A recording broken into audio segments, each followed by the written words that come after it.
Okay, next subject. I'm not really keeping up with what number I'm on. I'll do that in the title.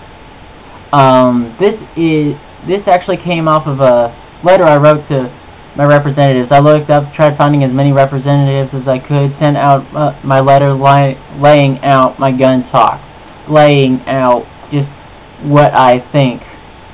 And one person can't. Only 2 out of the 5 people I could find actually got back to me. Well, the first one got back to me within a week, and I was surprised.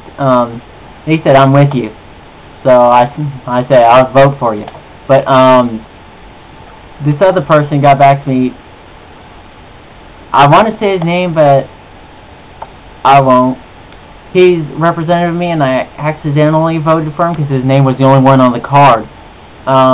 Anyways, he wrote back to me almost like 2 months later. It took him 2 months to think about disagreeing with me. Oh, that's Congress for you. But in his letter, he made a statement that stuck out to me. I mean, it just jumped off and grabbed my face.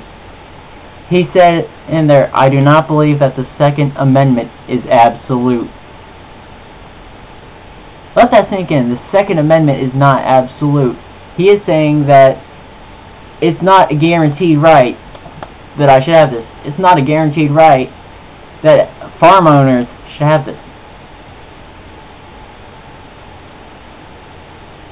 Where did he come up with this? Where did people come up with this idea that guns aren't absolute? Guns shouldn't be guaranteed to Americans.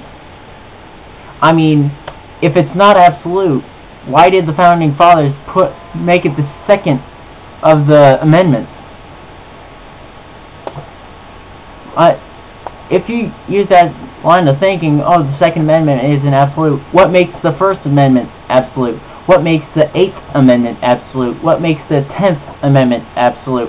What makes the 13th Amendment absolute? What makes the 21st Amendment absolute? What makes all these absolute? If you start picking and choosing, anything goes. I could choose whether or not this amendment is in the books or not because, hey, I don't think it's absolute. Your First Amendment offends me. I don't think that's absolute. You don't have the right to say what you want to say. You have the right to say what I tell you to say. That's where that line of thinking goes. Now, let me clarify all these amendments that I listed off. If you don't know what they are, look them up. I stand for them. I am glad they are on the books. I don't have any regrets that those are on the books. Well, 21st, 50-50. Anyways, I am glad these are on the books.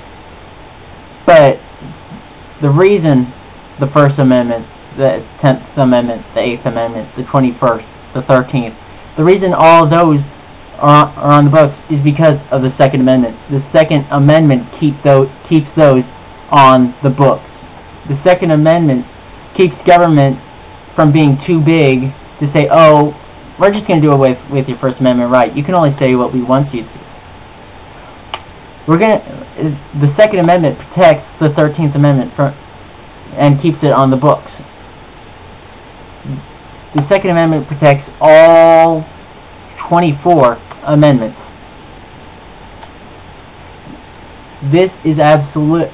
This is absolute, so that everything else is absolute. So that's my take on it. If you don't think the Second Amendment is absolute, I guess that's your First Amendment right to be wrong. But I think all the amendments are absolutes. Why would they be on the books if they weren't absolute? So, signing off again, this is P.I.T. Archer, reminding you to walk a Christian walk and carry a loaded Glock.